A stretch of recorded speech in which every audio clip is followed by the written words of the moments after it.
Kasih karunia dan damai sejahtera Allah Bapa kita dan anaknya Tuhan Yesus Kristus menyertai saudara.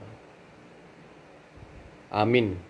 Shalom, saudaraku yang terkasih di dalam nama Tuhan Yesus Kristus. Senang bisa menyapa saudara di tempat saudara berada hari ini dalam dimensi yang berbeda, tetapi dalam dunia yang sama.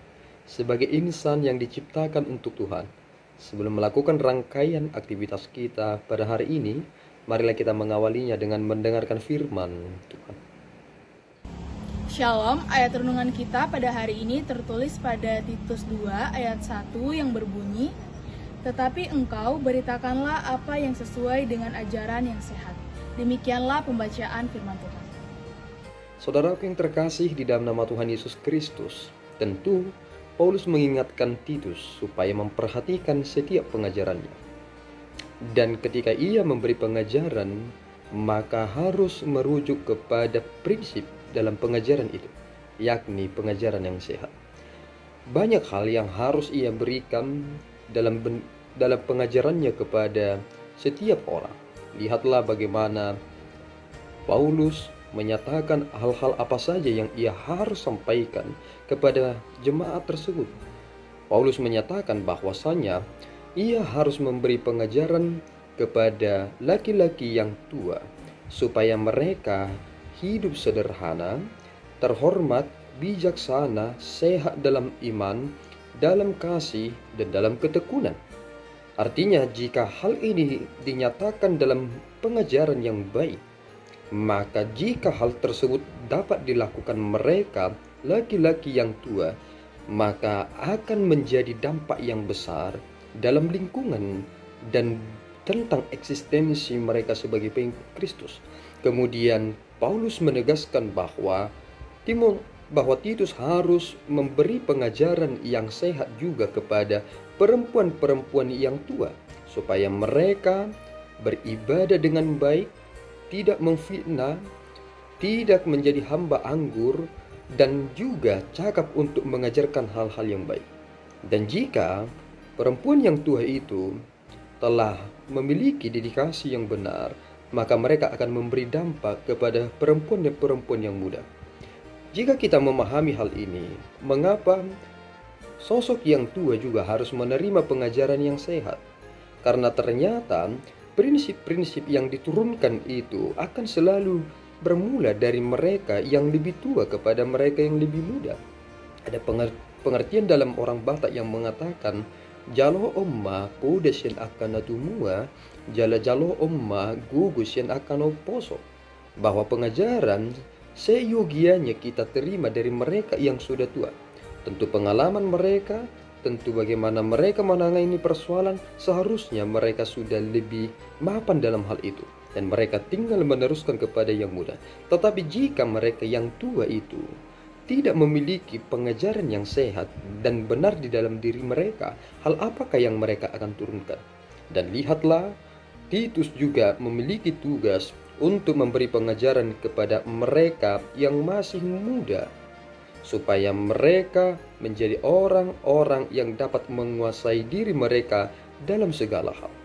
Dan kepada mereka yang pada waktu saat itu masih menjadi bawahan, mereka harus menjadi pribadi yang tetap setia di dalam pekerjaannya.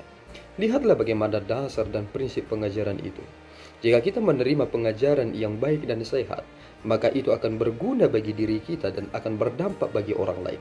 Tetapi jika kita menerima pengajaran yang keliru dan sesat, kita akan lebih condong membandingkan diri kita kepada orang lain dan merasa diri kita adalah pribadi yang benar, sebenarnya kita adalah pribadi yang gagal.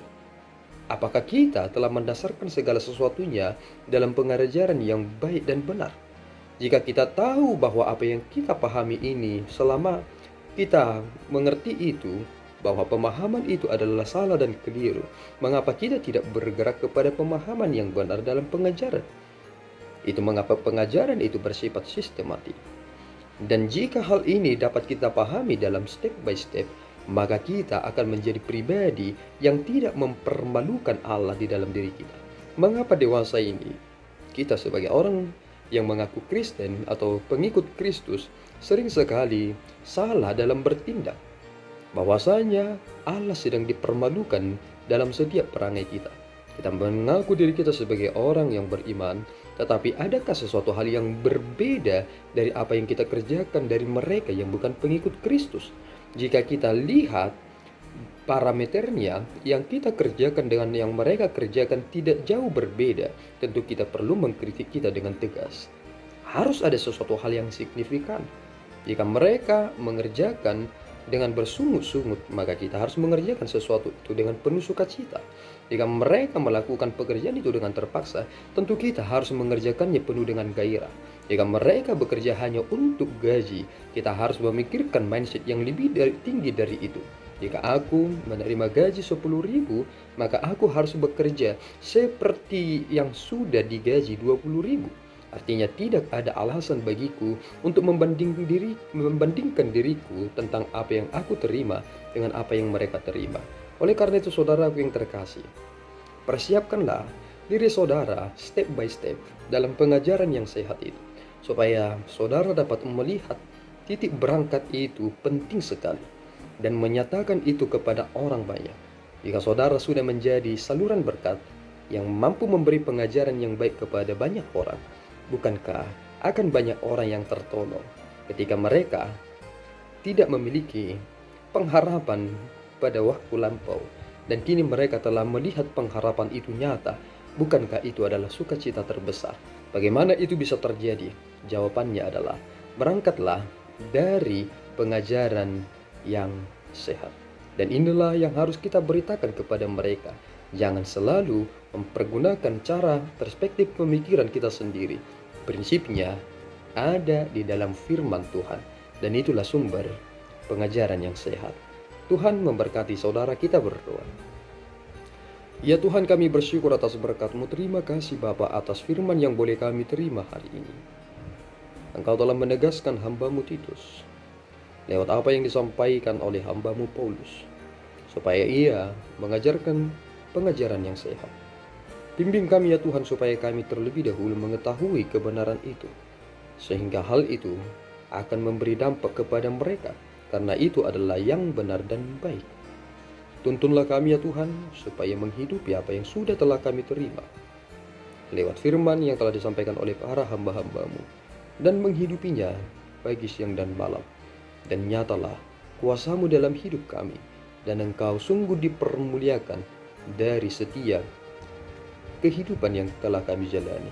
Terpuji nama-Mu Bapa, di dalam Yesus kami telah berdoa dan mengucap syukur.